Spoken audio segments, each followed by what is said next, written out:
Hello there! Throughout this video, we'll be discussing Tracy Richter. You know the type of people who instinctively make you uneasy?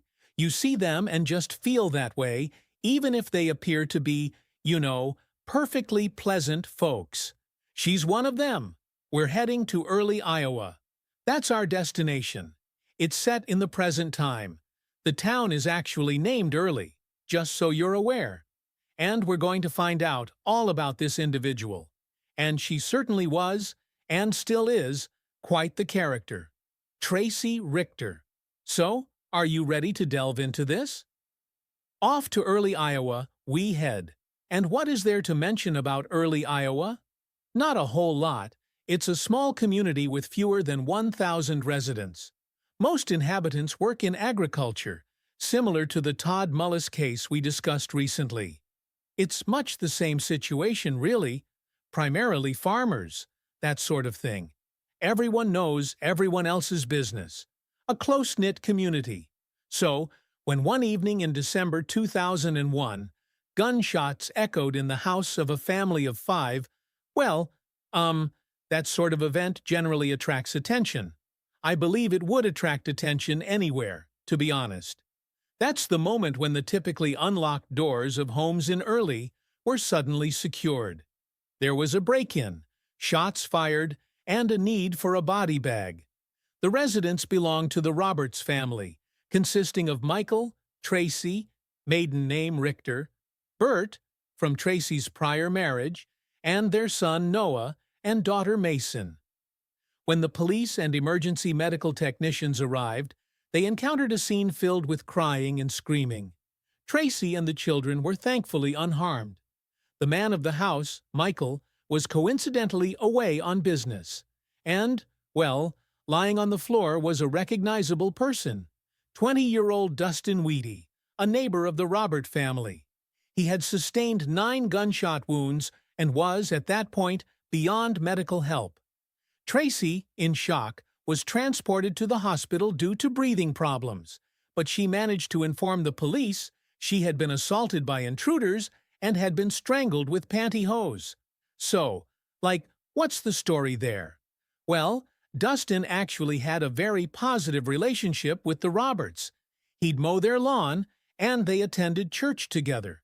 So, was his presence to defend the Roberts from intruders, or was he one of the intruders himself? The latter, according to Tracy's account from her hospital bed. She claimed 2 men broke in. One was Dustin, and the other, Tracy didn't recognize him. He was a stranger. However, she provided a description to the police. They never demanded money, even though, while they were choking and attacking her, valuable jewelry, perhaps $20,000 or $30,000 worth, was visible throughout the house. They showed no interest in it, Tracy stated. She told the police it appeared they were specifically targeting her. She succeeded in getting a gun and shooting Dustin in self-defense, safeguarding her life and her children's lives. The other man, he ran away from the scene. The police issued warnings, and Tracy was hailed as a hero, a mother lioness prepared to defend her young. "Kitty's got claws," they said. What a courageous woman! Tracy was released from the hospital after several days, with her husband Michael hurrying back to be with her. The family had already planned a trip to Australia, where her husband Michael originally hailed from. So, they departed as planned. Investigators were still examining various aspects. Again, there was still no information about the identity of the second individual present in the house that night. Now, while they were, down under, in Australia, the investigation proceeded. They had Tracy's account, and it appeared to generally align with the situation, but investigators needed to confirm all the details, cross the T's and dot the I's. And a few elements didn't quite fit with a straightforward self-defense scenario, truly. Dustin's body had 9 wounds, essentially 9 bullet holes, originating from 2 separate firearms. 3 of these wounds were to the head, and the trajectory indicated they were fired from above. Okay, that's noteworthy, but Tracy maintained her version of events and held firm to it. her truth, if you will. Like, that's my truth, and you'd better believe it. Her version, not necessarily the objective truth. Shortly after the killing, Tracy visited the publisher of the Storm Lake Times, a local newspaper, and essentially said, "All right, I have quite a story for you." She was eager to share her account with anyone and everyone willing to listen. Implying, "I suppose I'm something of a hero, aren't I?" And she recounted precisely what occurred. On December 13th at 4 p.m., Dustin visited briefly. He lived nearby. She mentioned she never felt at ease with him present, but, he was just spending time there. She was interrupted by a friend who arrived shortly after, at which point Dustin departed. However, this friend, Marie, was initially meant to spend the night, as both their husbands were away on business trips. But due to some issues and baseball scheduling conflicts involving her son Bert, details omitted, her friend ended up leaving. Then that same day, the 13th, at 6 p.m., Tracy was giving her youngest daughter, Mason, a bath. She heard a noise from downstairs. She initially thought it might be Michael, having returned early from his business trip. Perhaps. No, it turned out to be Dustin and another man. They were running heavily up the stairs.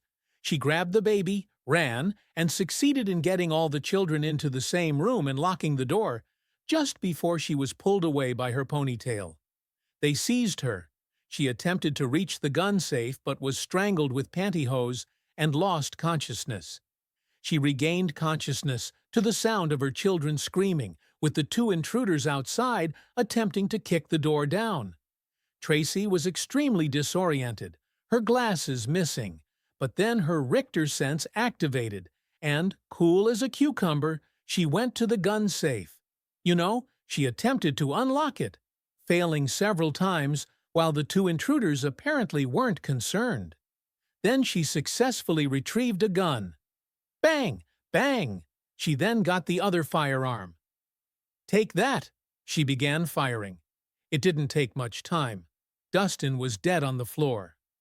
The other man fled. There's this individual still at large. And as a mother, I possess a natural instinct to want to safeguard my children. Her son Bert corroborated everything Tracy claimed about the events, although, as we'll discover regarding Bert, he loved his mother deeply.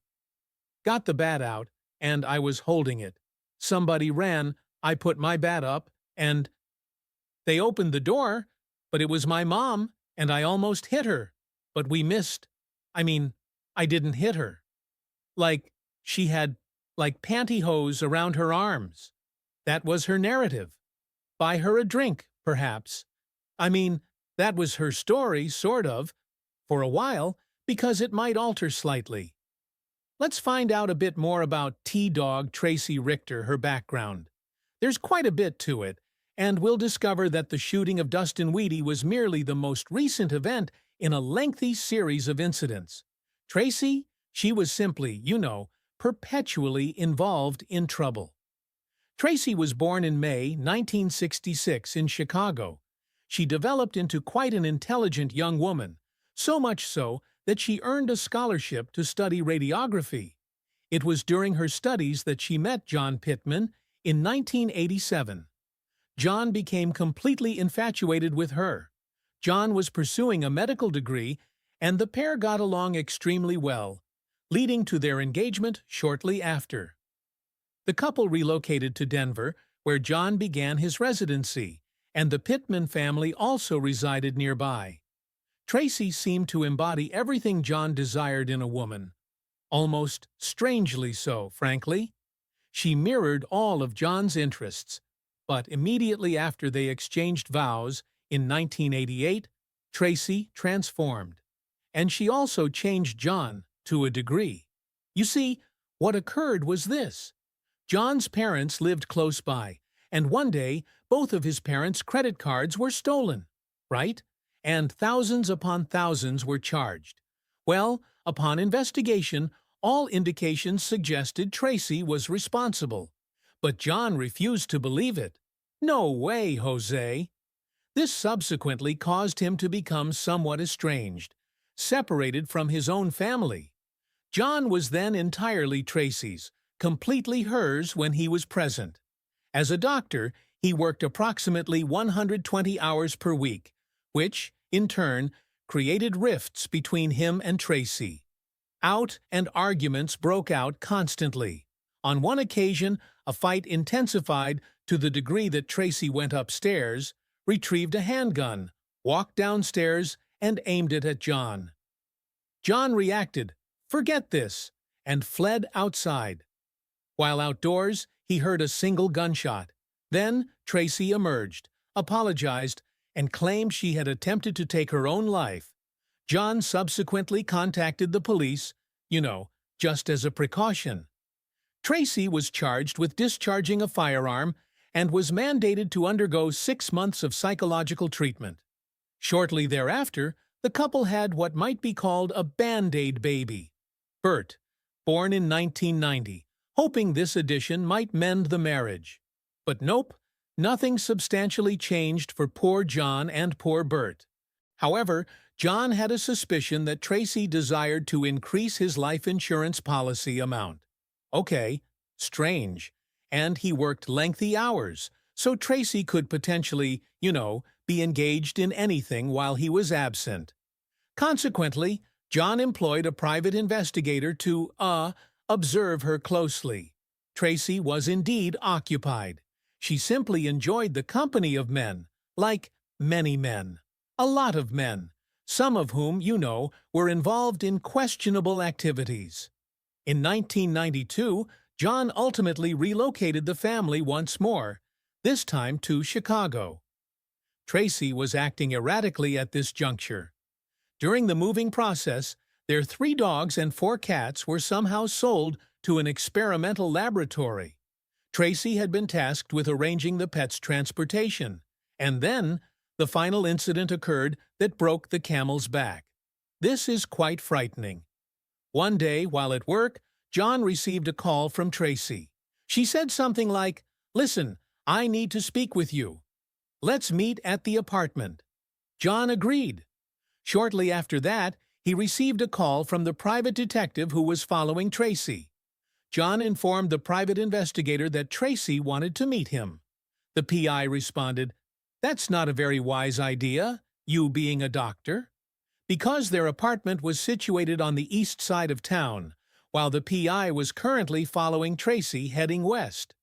John prudently decided not to return to the apartment, even when Tracy called him stating, "I'm here now. Where are you?" Following that incident, the marriage effectively ended. Who can say what awaited John back in his apartment? Perhaps a sweet treat. The divorce was finalized in 1996, but the turbulent situation was far from resolved. The custody dispute over young Bert commenced.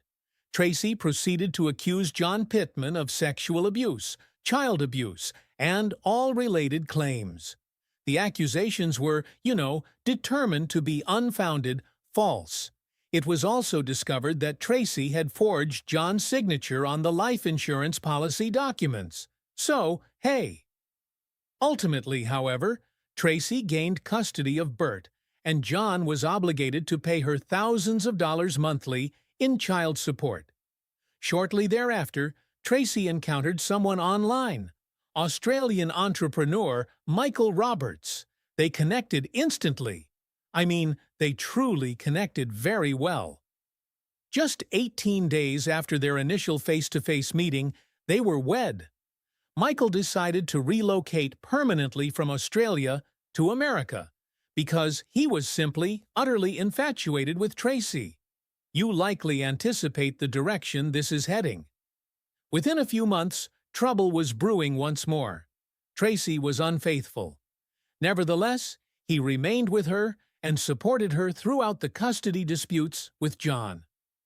Michael Roberts held only one view of John Pittman, an opinion shaped entirely by Tracy. Around this period, Tracy was occupied. She was constantly involved in something. She also managed to accuse a dentist, a former boyfriend named Joseph Laspisa, of sexual assault. She alleged that on one occasion, while she was sedated, he was performing dental work. Essentially, she woke up, and he was masturbating over her. She attempted to sue him for $150,000. Even at this nascent stage, Tracy demonstrated she wasn't the most credible individual. Yet, this accusation still ruined his professional life. So, right. Eventually, Michael and Tracy, the Roberts family, relocated to the town of Early, Iowa in 1998. Why? The preceding decade had been exceptionally eventful for Tracy.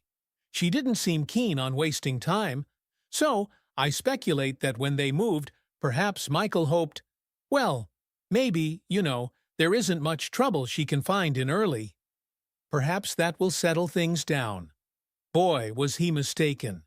Shortly after relocating, they welcomed their first child together, a son, followed by a daughter in 2000.